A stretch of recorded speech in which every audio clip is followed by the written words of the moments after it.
tudo bem? Continuando com a nossa aula, né, sobre os efeitos da corrente elétrica, né? Agora o que é que a gente vai fazer? A gente vai observar a corrente elétrica passando por uma palha de aço, né, o famoso bombeiro. Então, vamos à aula. Bom, aqui eu fiz um condutor de palha de aço, né? Então aqui tem a palha de aço entre aqueles eletrodos da minha cuba, né? E os terminais dessa palha de aço, né, que funciona como um condutor de eletricidade, né? Os terminais estão aqui, nesse bipolar aqui, né? B1 e B2. Então o que é que a gente vai fazer? A gente vai passar uma corrente, né? Uma corrente relativamente forte, né? Elevada. E essa corrente é elevada exatamente por quê? Porque a palha de aço, né, é o único elemento que vai limitar o valor dessa corrente. A resistência elétrica dessa palha de aço aí que eu estou colocando no circuito, né? Vou fazer passar uma corrente elétrica. Para que não seja uma corrente elétrica muito estúpida, né, eu vou usar um transformador. O que é que esse transformador faz? Ele entra com a tensão da Enel, né, 220 volts. Esse transformador é um transformador de 500 watts, né? Então eu vou entrar do lado de cá, o lado que é ligado à fonte é chamado primário, né? Então no primário eu vou entrar com 220 volts. E no secundário, para alimentar o circuito que está a palha de aço, né, vai sair 127 volts. Então, para a gente ver o funcionamento do nosso transformador, ele é um equipamento, né, que funciona à base do eletromagnetismo, né? No primário, eu entro com 220, crio um campo magnético. Esse campo magnético se confina no interior dessas chapas de aço e vai enlaçar as espiras ou os enrolamentos do secundário. Como o secundário tem menos espira, a tensão induzida no secundário, né, ela é 127 volts somente, né? Então, com essa tensão de 127 volts, vou alimentar o primário do meu transformador com 220, né? Ou a tensão da Enel do momento, né? Então, calibre de tensão, meu instrumento aqui, selecionar para tensão alternada, tá? Para medir tensão alternada, né? E vou pegar os terminais desse instrumento, né? Para ver qual é a tensão que sai aqui do lado de cá.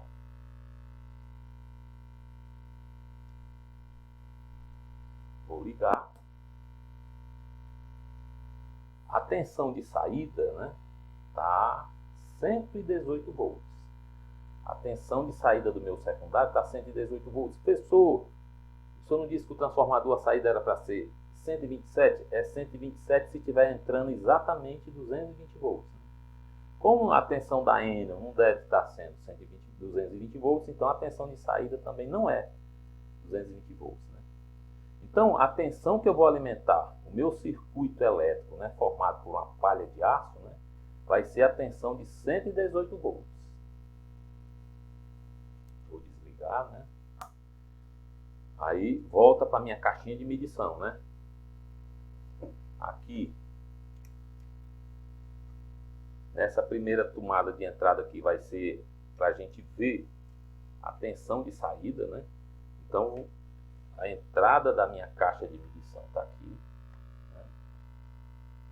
Ligar novamente, ó. A tensão, né?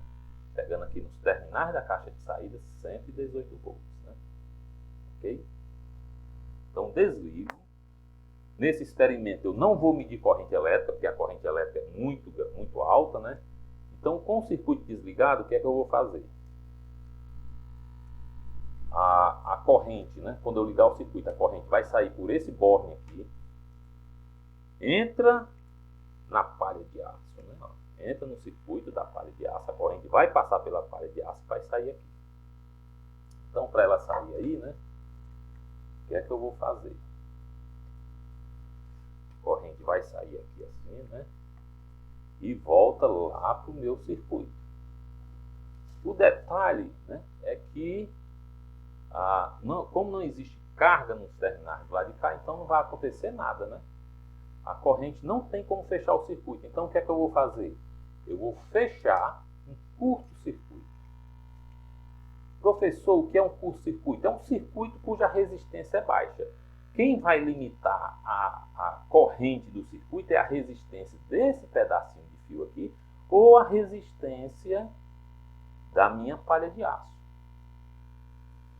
Como esse fio aqui deve suportar a corrente elétrica que vai passar no circuito, e essa palha de aço aqui eu já não vou garantir que vai suportar a corrente elétrica. Né? Então o processo é muito rápido, né? Então vamos prestar atenção aí o que acontece com a palha de aço, né, quando passa uma corrente, né, relativamente alta. Né?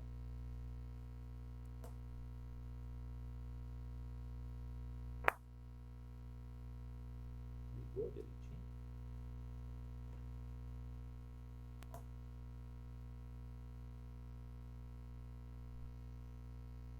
A palha de aço está conseguindo suportar, né?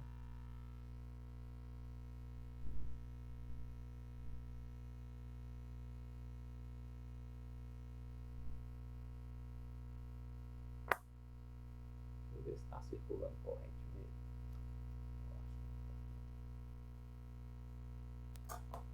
Agora circulou. Né? Então a gente está observando aí que quando passa uma corrente muito elevada, né, o que foi que aconteceu? Vou fazer novamente rápido. Vou repor aqui o circuito aqui, né? Fechar o circuito novamente, né? Palha de aço, né? Então quando eu fecho o circuitinho aqui, ó, vocês viram que a corrente elétrica, né, intensa, né, ela provoca, né, a queima, né, da palha de aço. Então, eu faço esse experimento para mostrar os cuidados que a gente deve ter com a corrente elétrica. Quando a gente pega, né, na mão, né, uma corrente, né, fechando o curto-circuito de um circuito, de uma fonte, né, no caso aqui uma fonte de 118 volts, se fosse 220 volts, essa corrente ainda era mais intensa. Né?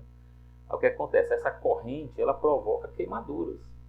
Então, o técnico, quando estiver trabalhando com níveis de tensão, que é considerado baixa tensão, 220 volts ou 118 volts, né, ele tem que ter todo cuidado, né, para não deixar passar uma corrente elétrica pela sua mão. Porque a gente viu aqui, vou repetir novamente, né? A gente viu que essa corrente, né, ela provoca queimaduras extremas, dependendo do valor da corrente. E correntes inferiores, não precisa ser essa corrente. Essa corrente aqui é até melhor do que qualquer uma corrente menos intensa. Né? Essa corrente aqui, né? Essa corrente aí, ela provocou a queimadura, né? Destruiu os tecidos, se for numa mão, né? Numa mão, no braço, numa perna, né? Onde passar essa corrente elétrica vai destruir os tecidos, né? Provocar queimaduras profundas, né? O choque elétrico ele tem uma característica interessante que ele queima de dentro para fora. Né? Então, para se tratar queimaduras oriundas de choque elétrico é relativamente complicado. Mas correntes baixas, né? Essa corrente que passou aqui é da ordem de 20, 30 amperes. Por isso que queimou a palha de aço. Né? Mas correntes da ordem de 30 miliamperes, num nível de tensão de 220 volts, né, essa corrente já é suficiente para causar uma parada cardíaca. Né? Uma parada cardíaca, uma parada respiratória. Né? Mas o problema pior da corrente elétrica de baixas intensidades, é o problema da fibrilação. Se ela passar do braço direito para o braço esquerdo, ela passa através do coração. Se você levar um choque elétrico, né? Se eu, por exemplo, pegar nos terminais desses meus eletrodos aqui, eu desliguei, né? E a corrente passar da mão direita para a mão esquerda, ela fatalmente passa pelo coração. Então, toda corrente que circula, né, passando através da linha do coração, essas correntes são altamente perigosas e elas podem causar um problema chamado de fibrilação, onde a fibrilação é o movimento desordenado do músculo cardíaco. Então, se você ficou submetido a uma corrente elétrica e sofreu fibrilação do seu coração, você fatalmente vai morrer. Você só escapa se tiver um desfibrilador, né? Então, no período de 5 a 10 minutos, você tem que ter um desfibrilador para você conseguir voltar a ter o batimento cardíaco normal. Então, o efeito da corrente elétrica, né, no choque elétrico, né, quando é de alta intensidade, ela provoca queimaduras.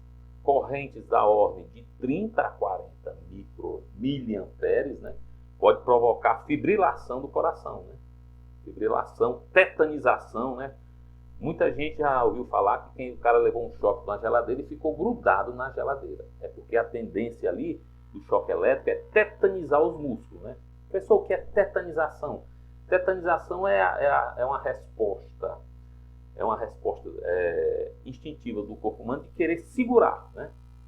Tem um nomezinho agora que o nome fugiu, mas é você tentar segurar. Então, se você fica preso à corrente elétrica, ele vai terminar morrendo, né? Porque essa corrente vai provocar parada respiratória, parada cardíaca, etc. Né? Então, um dos efeitos piores da corrente elétrica, né, é quando ela atua no corpo humano. Né? Pode provocar queimaduras. Vou refazer aqui só para a gente ficar bem claro, né, que essas correntes intensas, né? Professor, como foi que o senhor fez essa corrente intensa? Eu fiz a corrente ser limitada, né, simplesmente pela palha de aço. Então aqui tem uma palha de aço, né, para mostrar a queimadura provocada pela corrente elétrica. Professor, por que é que surge essa queimadura e essa temperatura elevada que gera até fogo, né? Gera chama? É porque a corrente elétrica é tão intensa que o atrito dos elétrons na estrutura cristalina da palha de aço, né, gera um aquecimento, gera vibração mecânica, esses choques, e gera o chamado aquecimento. Esse aquecimento devido à corrente elétrica recebe um nome especial chamado efeito Joule, né? Então vamos provocar novamente aí a queima, né, do condutor, aqui no caso aqui o condutor a palha de aço, né? Então a gente vê aí, né, que é uma corrente relativamente grande que parte o circuito, né? Pessoal, e se for na ponta do dedo? Parte a ponta do dedo, né? Professor, essa tensão aqui é 118 volts. E se for 220 volts? É pior ainda, né? Por que o senhor não fez com 220 volts? Porque se eu fizer com 220 volts, a corrente, né, vai ser tão elevada instantaneamente que vai desarmar o disjuntor do prédio, o disjuntor do apartamento. Então, como eu não quero desligar o apartamento, eu usei um transformador para baixar o nível de corrente, né? Então, eu baixei o nível de corrente, eu posso ligar aqui de novo, né? Como é que eu baixo o nível de corrente de curto-circuito? Baixando a tensão.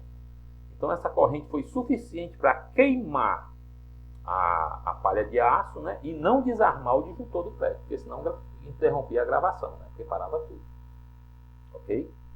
E os efeitos nocivos no corpo humano: queimaduras, né, tetanização, quando a corrente atinge determinado valor, que é você se prender, é um movimento que você não tem controle, você se agarra com o fio, né?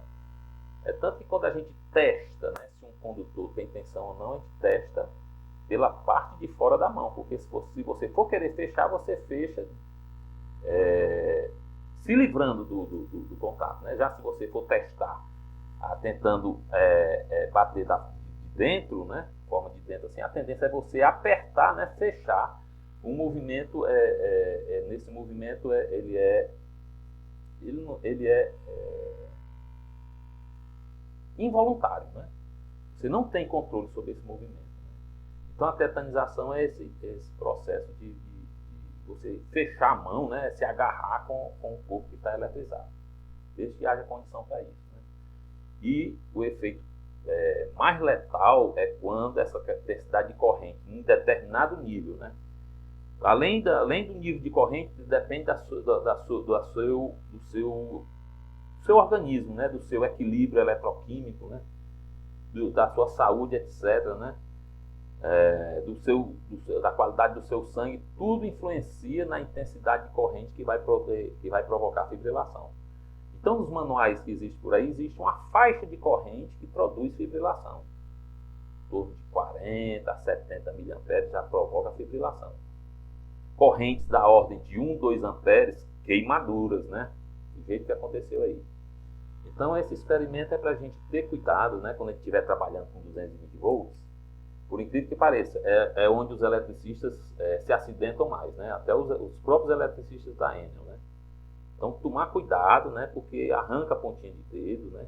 Se tiver um anel na mão, né, você passar uma corrente elétrica pelo dedo que tem um anel, a tendência é induzir uma corrente estúpida nesse anel E essa corrente derrete o anel e o anel normalmente fica incrustado, né, na carne do dedo. Então haja cirurgia plástica para tirar os pedaços do anel de dentro do dedo, né? Então todo cuidado é pouco. Na hora de trabalhar com eletricidade, relógio, né, cordões, pulseira, anéis, etc., né? Então não trabalhar com esses equipamentos que normalmente, né, eles acentuam, né, os problemas gerados por um choque elétrico. Ok? Fique em paz e até a próxima.